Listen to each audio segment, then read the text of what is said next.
Cricket, the gentleman's game. But controversy.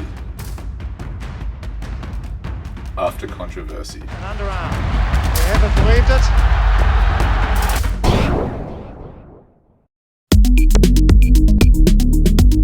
He's pretty much the third bowler in this spearhead of the Australian line. The man on the right needs no introduction to cricket fans, being the late great Richie Benaud.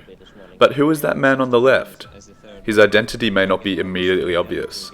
But I've always rated Max. I thought he bowled exceedingly well in Australia against us, and I said that when he came over here I believed he'd be quite a force as well. Mike Denness was a former Scottish cricketer who began his first-class career with Kent before being elevated to the English side in the 1970s, where he played 28 tests, 19 of which he captained, making 4 centuries and 7 half-centuries.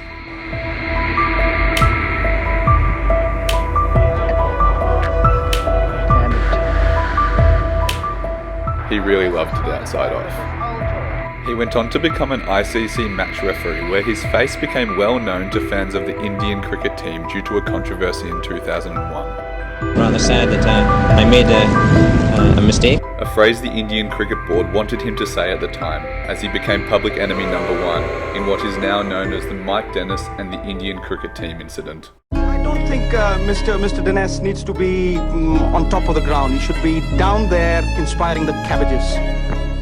Strong words. So what exactly happened? What a week in cricket it's been. Controversy, it's back on the front pages. In late 2001, India toured South Africa, with 3 tests forming part of this series. Despite centuries to Sachin Tendulkar and Robelinda Sehwag, South Africa won the first test by 9 wickets with Sean Pollock man of the match. The second test was at Port Elizabeth, and despite South Africa's strong position thanks to strong performances from Jacques Kallis and Herschel Gibbs, it appeared as if we were heading towards a draw, with India 1 for 28 at the end of day 4, chasing 395. The stage was set for an interesting final day of Test cricket, but what we got instead was just the start of a row that briefly threatened to rip apart world cricket on racial lines. On day 4, ICC match referee Mike Denness informed the Indian cricket team that he'd be banning and fining Sachin Tendulkar, Robelinda Sehwag, Sourav Ganguly, Deep Dasgupta, Shiv Sundar Das and Harbhajan Singh. The first allegations surrounded Sachin Tendulkar, a hero to hundreds of millions of Indians and a player with an unblemished record. Not Sachin Tendulkar. Never, ever, ever. The cameras twice picked him up working on the seam of the ball with his thumb and forefinger, which left no doubt in Mike Denness's mind that he was tampering with the ball. Team of the ball on day 3 of the second test against South Africa. It was enough to convict.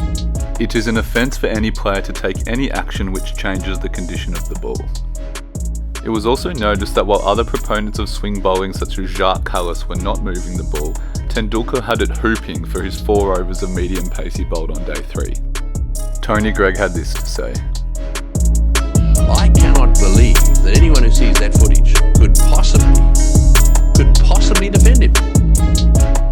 The second incident involved Robelinda Sehwag claiming a catch off Jacques Kallis that had clearly bounced, and for attempting to intimidate the umpire by charging at him, as well as using crude or abusive language, as per the match referee.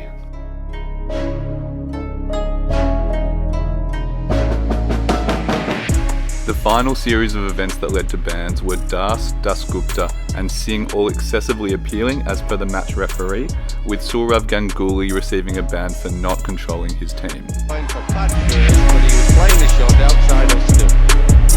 That's the fighter. He's outside of still. Stop shouting. You're spoiling my day. 3 players, Shiv Sundar Das, spinner Harbhajan Singh, wicketkeeper Deep Dasgupta, were found guilty of dissent and intimidating the umpire by charging. As a result, Tendulkar received a 1 test match ban suspended, Sehwag received a 1 test match ban immediately, Singh, Dasgupta and Das received the same punishment as Tendulkar, and Ganguly received a suspended ban of 1 test match and 2 ODI matches, while they were all docked 75% of their match fees.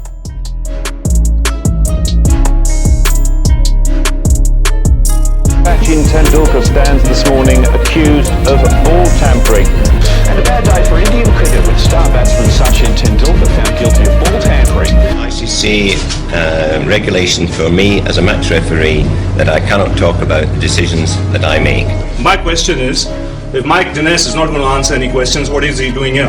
We know what he looks like. A fair question.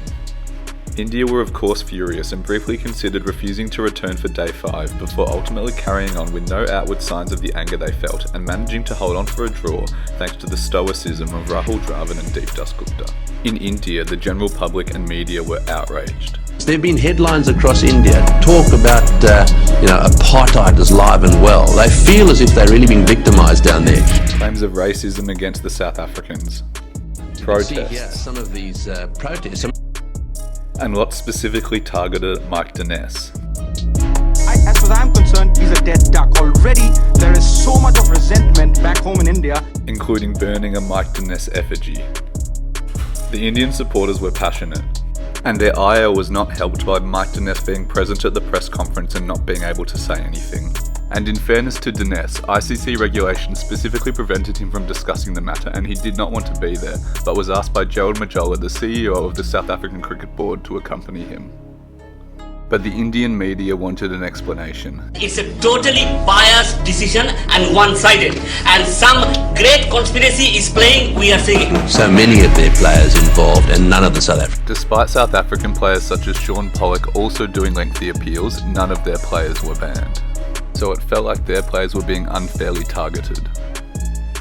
Indian board president Jagmohan Dalmia demanded Denness be removed for the final test, where he was again the nominated ICC referee. While BCCI Honorary Secretary Niranjan Shah said, "We are unhappy with his inconsistency and the Indian team have no confidence in him. We feel that all the decisions are against only India. The South Africans committed the same excessive appealing." However, the ICC backed their man. The English, Australian and New Zealand boards supported the ICC's authority, while most other boards sided with the BCCI. The ICC had been in a mission to clean up on-field conduct, and that mission would have been a failure if they did not support Denness. Discussions over the next few days proved fruitless, as it was clear the ICC would not back down, but India would not play if Denness was not replaced. The ICC also highlighted that Denness had never cited an Indian player previously on his 9 occasions as match referee for them. On the other side, India's press was in overdrive while inevitably politicians jumped on the bandwagon and demanded retribution. Denness stated, "It was easier facing Dennis Lillee and Jeff Thompson than waiting to hear whether the third test was going to take place." The South Africans sympathised with the Indian team and feared the financial cost of them pulling out. On the eve of the third test, the two boards, backed by their respective governments, snubbed the ICC and sacked Denness, who had refused a request to stand down voluntarily. But as a result, the ICC refused to recognise the match as an official test match and said that the statistics would not be included in test match records, whilst the action taken against the 6 India players remained. There was no real resolution, as plans for the ICC Disputes Committee to hear the case in 2002 were cancelled due to Denness undergoing heart surgery. And while it went ahead, players reported the third test did not feel like a real test, and South Africa ended up winning comfortably.